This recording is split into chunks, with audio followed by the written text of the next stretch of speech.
بسم اللہ والصلاۃ والسلام علی رسول اللہ اما بعد۔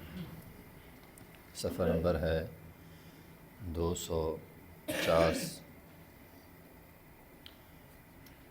اور آیت نمبر ہے 91۔ اعوذ باللہ من الشیطان الرجیم، بسم اللہ الرحمن الرحیم۔ وما قدر اللہ حق قدرہ اذ قالوا ما انزل اللہ علی بشر من شیء قل من انزل الکتاب الذی جاء به موسیٰ نورا وہدی للناس تجعلونہ قراطیس تبدونہا وتخفون کثیرا وعلمتم ما لم تعلموا انتم ولا آباؤکم قل اللہ ثم ذرہم فی خوضہم یلعبون۔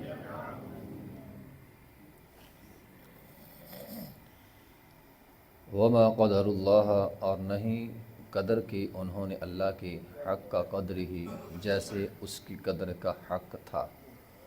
اذ قالوا، جب انہوں نے کہا، ما انزل اللہ، نہیں نازل کی اللہ تعالیٰ نے، علی بشرٍ کسی بھی انسان پر، بشر پر، من شیء کچھ بھی، کوئی نبوت وغیرہ، کوئی کتاب وغیرہ نہیں اتری۔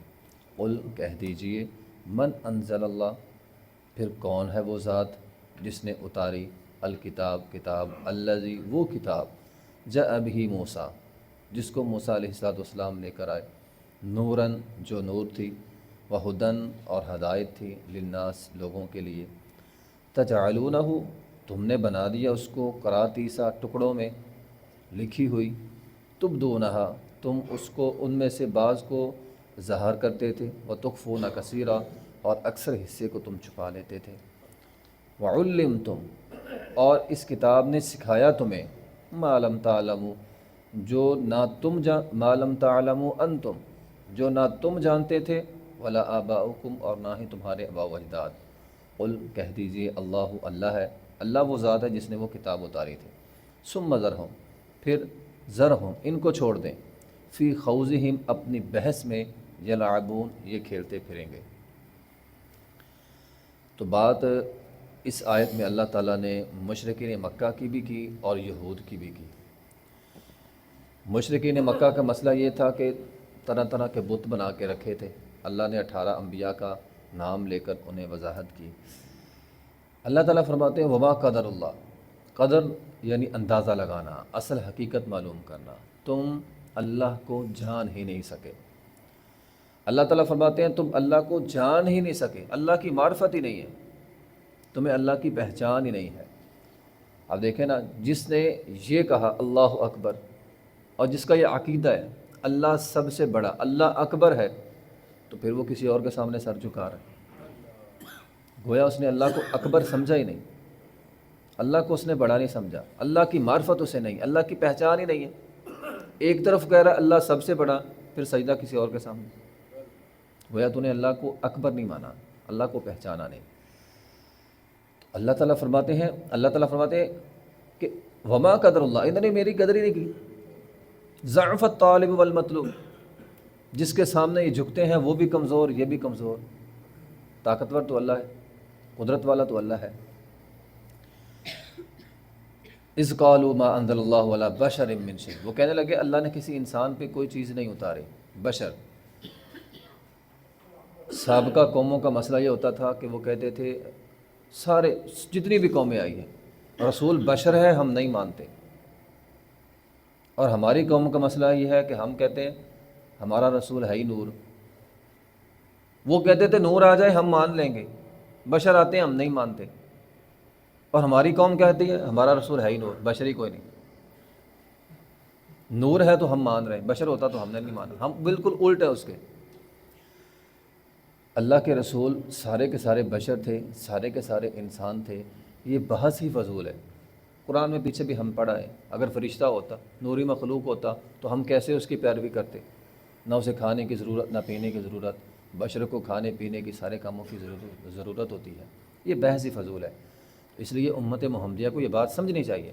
اللہ نے جب یہ دیکھیں نا، یہ بھی اللہ کے معاملے میں بات آ جائے گی، اللہ نے ایک انسان کو رسول بنایا، ہم کہتے نہیں ہم انسان نہیں مانتے اسے، گویا تو نے اللہ کے علم کی، اللہ کی حکمت کی قدر نہیں کی۔ اللہ کا علم ہے نا، اللہ کی حکمت ہے، اللہ نے بشر کو رسول بنایا، یہ اللہ کی حکمت ہے، اللہ حکیم ہے۔ تو تسلیم نہیں کر رہا، وہ کہہ رہا نہیں نور ہونا چاہیے تھا رسول کو، رسول بشر ہی ہوتے ہیں۔ یہ اللہ کا فیصلہ ہے، اور اللہ کے فیصلے انسانوں کی طرح نہیں ہوتے، محض معمولی فیصلے نہیں ہوتے۔ اللہ حکیم ذات ہے، علیم ذات ہے، جاننے والی ذات ہے۔ تو اللہ تعالیٰ فرماتے ہیں ہم نے ایک بشر پر کتاب نازل کی۔ وہ بشر کون ہے؟ اللہ نے نام لیا اس کا، الذی جاء بہ موسیٰ، وہ موسیٰ علیہ السلام تھے۔ اللہ نے انہیں کتاب دی۔ کتاب کیا تھی؟ نورم و ہدیٰ، نور اور ہدایت۔ تورات نور اور ہدایت، قرآن نور اور ہدایت۔ اب جو سلوک یہودیوں نے تورات کے ساتھ کیا، وہی سلوک آج کا مسلمان قرآن کے ساتھ کر رہا ہے۔ کیا کیا انہوں نے؟ اب اللہ تعالیٰ فرماتے ہیں تورات نور اور ہدایت تھی لوگوں کے لیے، لیکن لوگوں نے کیا کیا؟ تجعلونہ قراطیس، انہوں نے ٹکڑوں میں بانٹ دیا تورات کو،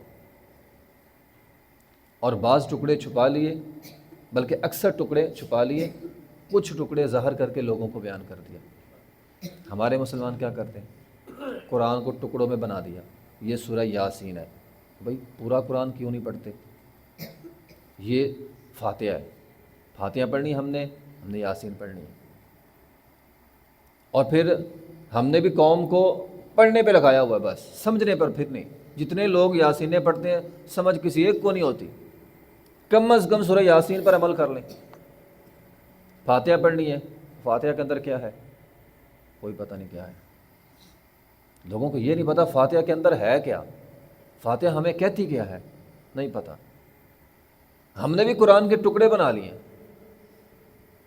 اپنے مطلب کی، اپنے ضرورت کے قرآن کے حصے بنا کے ہم نے رکھ لیے، بس ہم وہی پڑھتے ہیں، بس باقی قرآن سے غرض ہی کوئی نہیں۔ یہ کام یہودیوں نے کیا تھا۔ قراطیس تبدونہا وتخفون کثیرا، اللہ تعالیٰ فرماتے ہیں انہوں نے تورات کو ٹکڑوں میں بنا لیا۔ وہ ایک ٹکڑا ہی تھا جو عمر بن خطاب رضی اللہ تعالیٰ کے ہاتھ میں تھا، جس کو وہ پڑھ رہے تھے، اور نبی علیہ السلام نے، آپ کا چہرہ سرخ ہو گیا۔ آپ علیہ السلام نے فرمایا اگر موسیٰ بھی آتا تو وہ تورات نہ پڑھتا، قرآن پڑھتا، وہ میری اتباع کرتا۔ تو انہوں نے اس طرح ٹکڑوں کے اندر تورات کو رکھا ہوا تھا۔ تو اللہ تعالیٰ فرماتے ہیں انہوں نے کیا کیا؟ قراطیس، ٹکڑوں میں بنا لیا، تبدونہا، تھوڑا سا حصہ ظاہر کر دیا، وہ تخفون کثیرا، اکثر حصہ چھپا لیا۔ آج بھی قرآن کا اکثر حصہ چھپا ہوا ہے۔ چھپے ہوئے سے مراد لوگ پڑھتے نہیں ہے، تو اس کے اندر پورا، جلد کے اندر پورا ہے، پڑھتے کوئی نہیں۔ پڑھنے کے اعتبار سے یہ ٹکڑے ہی ہیں، دو چار لوگوں نے ٹکڑے رکھے ہوئے ہیں، بس مشکل میں انہی ٹکڑوں کو جو ہے وہ پڑھ لیا۔ اور ان میں جس طرح یہودیوں کے جو علماء تھے، بڑے لوگ تھے، انہیں پتہ تھا جب کوئی ضرورت کی بات آتی، لوگوں کو پتہ نہیں ہوتی تھی، تو رات میں سے تھوڑا سا حصہ نکالتے، تھوڑی سی تحریف کر لیتے، چونکہ لوگ جانتے نہیں تھے، اپنی من مرضی سے، اپنے مطلب سے وہ تورات پہ عمل کرتے تھے۔ اب پیچھے زنا کا واقعہ ہم نے پڑھا، وہ زنا کی آیت، رجم کی آیتیں انہوں نے چھپا لی، لوگوں کو پتہ ہی نہیں تھا۔ آج بھی ایسا ہوتا ہے، چونکہ قرآن لوگوں کو سمجھ نہیں ہے، اور نہ ہی لوگ سمجھنے کی ضرورت پیش کرتے ہیں، اپنی ضرورت سمجھتے ہیں، یہ ضرورت ہے، اس کو سمجھنا ہم نے، جس طرح کسی نے لگایا، جو مفہوم بتایا اس کے پیچھے چل پڑے۔ ہم نے تو ویسے ہی شانے سننے کی عادت پڑ گئی ہے، شانے سنانے والوں کو ہم دیتے ہیں والضحیٰ، والضحیٰ کا چہرہ، ہمیں بس یہ پتہ والضحیٰ کا چہرہ واللیل کی زلفیں، یہ جو سنائے ہمیں بہت اچھا لگتا ہے، واہ واہ ہوتی ہے، جو پورا قرآن سنائے، پورا قرآن سمجھائے، وہ اچھا نہیں لگتا۔ اور پھر اس میں تیسری بات یہ ہوتی ہے، اگر پورا قرآن سمجھانے والوں نے سمجھا دیا تو عمل کرنا پڑے گا۔ اب ہمارے لوگوں میں ہی عمل کرنے والے نہیں ہوتے، وہ تو والضحیٰ کا چہرہ سنانے والے ہوتے۔ پورا قرآن سنایا، عمل کرنا پڑے گا۔ یہودی یہ سمجھتے تھے پوری تورات ان کو بتا دی، عمل کرنا پڑے گا، پوری تورات بتاؤ ہی نہ۔ تو آج بھی کہتے ہیں پورا قرآن نہ لوگوں کو سمجھاؤ، پورا قرآن سمجھا دیا تو خود عمل کرنا پڑے گا، تھوڑا سا سمجھا دو بس ٹھیک ہے، ان کو شانے شونے سنائیں بس ٹھیک ہے، قوم شانوں پہ خوش رہتی ہے۔ ایسا نہیں ہے۔ جو سلوک، یہ ایک بڑی بھیانک بات ہے، جو سلوک یہودیوں نے تورات کے ساتھ کیا بدقسمتی سے، وہی سلوک آج کا مسلمان قرآن کے ساتھ کر رہے ہیں۔ بس فرق یہ ہے کہ انہوں نے تورات کے اندر تحریف کر دی، ہم کر نہیں سکتے، اس کا ذمہ اللہ تعالیٰ نے لیا ہوا ہے۔ قرآن کی حفاظت کا ذمہ اللہ نے لیا، اس لیے قرآن محفوظ ہے، لیکن پڑھنے کے اعتبار سے محفوظ نہیں ہے۔ ہم نے قرآن کا کچھ حصہ پڑھا، باقی اکثر قرآن کا حصہ چھوڑ دیا گیا ہے۔ تو یہ زیادتی کرتے ہیں ہم لوگ قرآن کے ساتھ۔ قرآن سارا سیکھنا چاہیے، سارا ہی۔ قرآن ساری اللہ کی کلام ہے، اس کا ہر حرف اس کی اتنی ویلیو ہے جتنی آپ سمجھتے ہیں نا فلاں صورت کی، کوئی خاص صورت کی زیادہ ویلیو ہوگی، بھی قرآن پورے کی زیادہ ویلیو ہے، سارے قرآن کی زیادہ ویلیو، سارا قرآن ہی اللہ تعالیٰ کی کلام ہے۔ وَعُلِّمْتُمْ، اب اگلی بات اس سے بھی اہم ہے۔ اللہ تعالیٰ فرماتے ہیں یہ آسمانی کتاب، وَعُلِّمْتُمْ، اس آسمانی کتاب نے ان کو وہ سکھایا، مَا لَمْ تَعْلَمُوا أَنْتُمْ وَلَا آبَاؤُكُمْ، جو نہ انہیں پتہ تھا نہ ان کے باپ دادا کو پتہ تھا۔ اور سچی بات ہے آج بھی ایسا ہے۔ یہ قرآن جو بندہ پڑھ لیتا ہے، سمجھ کے پڑھتا ہے، قرآن اسے وہ علم دیتا ہے جو باپ دادے بھی نہیں جانتے۔ اب دیکھو نا، ہم شرک کے حوالے سے بڑی بحث پڑھ رہے ہیں۔ اب جس آدمی نے قرآن کو ترجمے کے ساتھ پڑھنا ہے، اسے تو پتہ چل جائے گا قرآن تو شرک کی مذمت کرتا ہے، قرآن تو کہتا ہے کسی قبر پر نہیں جانا، باپ دادے سارے جا رہے ہیں، تو قرآن علم دے رہا ہے بھی یہ کام نہیں کرنے، جو کام تمہارے باپ دادوں نے کیا اس کے پاس تو علم ہی نہیں تھا، وہ جہالت کی بنا پر کرتے رہے، تمہیں اللہ تعالیٰ نے قرآن دے دیا ہے، سمجھ دے دی ہے۔ تو قرآن پڑھنے والے کو قرآن علم دیتا ہے، جہالت سے نکالتا ہے، بھی یہ جہالت ہے ساری، کسی اور کے در پہ جانا، کسی اور کے سامنے جا کر جھکنا۔ تو وَعُلِّمْتُمْ، قرآن وہ علم دیتا ہے، آسمانی کتاب وہ علم دیتی ہے، مَا لَمْ تَعْلَمُوا أَنْتُمْ، جو اس سے پہلے تم نہیں جانتے تھے، وَلَا آبَاؤُكُمْ، اور نہ ہی تمہارے آباء و اجداد جو ہے وہ اس بات کو جانتے تھے۔ تو قرآن کو انسان پڑھنا چاہیے۔ قرآن کی تفسیر جو پڑھتا ہے اللہ تعالیٰ اسے علم دیتا ہے، اللہ تعالیٰ اسے رسم و رواجوں سے نکال لیتا ہے، اللہ تعالیٰ اسے شرکی معاملات سے جو ہے وہ نکال لیتا ہے۔ قُلِ اللّہ، کہہ دیجیے اللہ ہے جس نے اس قرآن کو اتارا ہے اور جس نے تورات کو اتارا ہے۔ ثُمَّ ذَرْهُمْ فِي خَوْضِهِمْ يَلْعَبُونَ، پھر آپ ان کو چھوڑ دیں یہ اپنے خوض میں۔ بعض لوگوں خوض کیا ہوتا ہے؟ بعض لوگوں نے دین کے حوالے سے 4 مسئلے رکھے ہوتے ہیں، جہاں بیٹھنا ہے، جس مجلس میں بیٹھنا ہے، وہ 4 مسئلے شروع کر لو، بحث کرنی شروع کر دو، بس یہ ہے اپنا خوض۔ دین کو خوض بنا کے اس پہ کھیل رہے ہیں، اب عمل کسی نے نہیں کرنا۔ اگر کوئی نماز کے حوالے سے کوئی رفع دین لے لیں گے، اب جس مجلس میں بیٹھے رفع دین کی بحث ہو رہی ہے، اور نماز تو پڑھ لو بھائی، نماز کسی نے نہیں پڑھنی، بحث رفع دین پہ ہو رہی ہے۔ یہ کیا ہے؟ یہ دین کو کھیل تماشا بنا رہے ہیں۔ عمل تو کرنا کوئی نہیں، عمل کرنا کوئی نہیں کسی نے بھی، بس 4 مسئلے رکھے ہوئے، تھوڑا سا علم رکھا ہے بحث کرنے کے لیے، جہاں بیٹھو بحث کرنی شروع کر دو۔ اللہ تعالیٰ فرماتے ہیں ثُمَّ ذَرْهُمْ فِي خَوْضِهِمْ يَلْعَبُونَ، ان کو چھوڑیں یہ اپنے خوض میں کھیلتے پھریں، عمل انہوں نے کوئی نہیں کرنا۔ تو بہرحال اس آیت کی جو سب سے بڑی بات ہے وہ یہ ہے اللہ کو سمجھیں۔ معاذ رضی اللہ تعالیٰ کو نبی علیہ الصلوۃ والسلام نے پوچھا تھا، اے معاذ کیا تم جانتے ہو اللہ کا بندوں پہ حق کیا ہے اور بندوں کے ذمہ اللہ کا حق کیا ہے؟ کہا میں نہیں جانتا، آپ بتا دیں۔ تو بندوں کے ذمہ یہ ہے کہ بندے اللہ کی قدر کریں۔ اگر جس آدمی نے اللہ کو پہچان لیا اور اللہ کے سامنے جھک گیا، اب دیکھیں نا، ایک بندہ اللہ کو پہچانتا ہے، ممکن ہی نہیں ہے وہ عبادت نہ کرے۔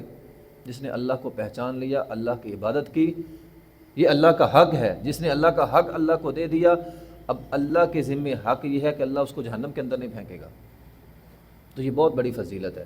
اگر ہم اللہ کو پہچان لیں، اللہ کی عبادت کریں، تو اللہ ہمیں جہنم کے اندر نہیں پھینکے گا۔